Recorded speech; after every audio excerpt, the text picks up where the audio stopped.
clearly a case where the U.S. government has been lying, has mounted a disinformation campaign, if you will, designed to cover up what it's doing, and nobody in the press corps seems interested in finding out what's at the bottom of this. Why is that?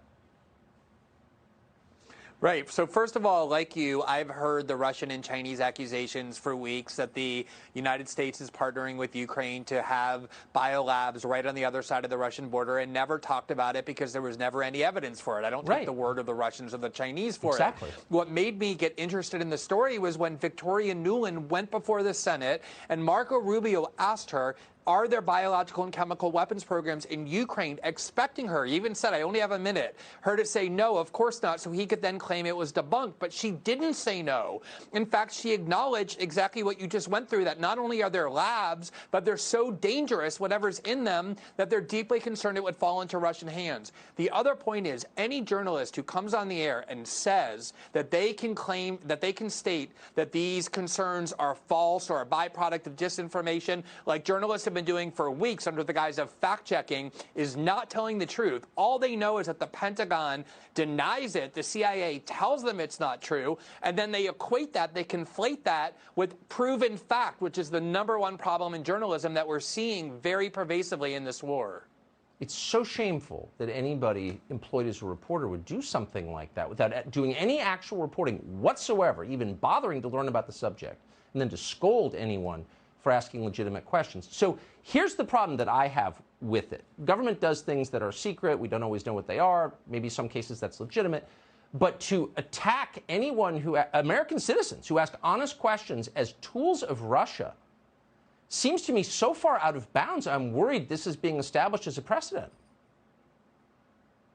Well, as we know, this has been going on for 5 or 6 years, that anybody who questions the predominant mainstream narrative from the media, from the Democratic Party, are tools of Vladimir Putin, are Kremlin agents, are sympathizers for Moscow. This has been their tactic forever, and obviously it's escalated now. But the one point I want to make, Tucker, is when the government comes out and emphatically denies that they have biological weapons, we know they're not telling the truth. Remember the anthrax attacks right after 9/11? They were incredibly terrifying because of how weaponized they were. First, the government said it was from al-Qaeda, then they said it was from Saddam Hussein. In 2008, they said, we solved the case. Actually, it came from a U.S. Army lab, from an infectious disease specialist under the auspices of Tony Fauci, a scientist who cultivated these weaponized strains of anthrax and deployed them on U.S. soil. We know they did the same thing with the coronavirus, where they manipulated the coronavirus to become more lethal and more contagious.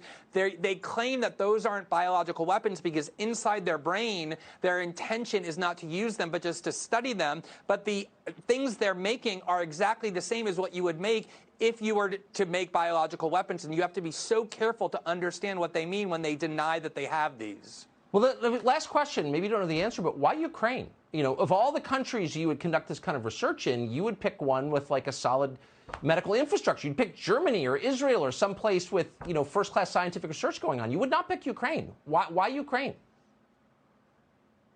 Unless you viewed Russia as your primary threat, unless you wanted to be provocative toward the Russians, unless you wanted to be in Ukraine developing all sorts of weapons, as we clearly have been. We've been flooding that country with lethal arms for 5 or 6 years. So clearly there's an intention for the United States to be heavily involved in Ukraine.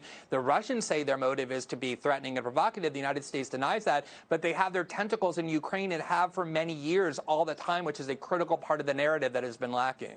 That's right. It's fair to ask, what have they been doing in Ukraine? Why are all their kids working for Ukrainian companies? What is going on here? Glenn Greenwald, I appreciate you coming on tonight. Thank you. Thanks, Tucker.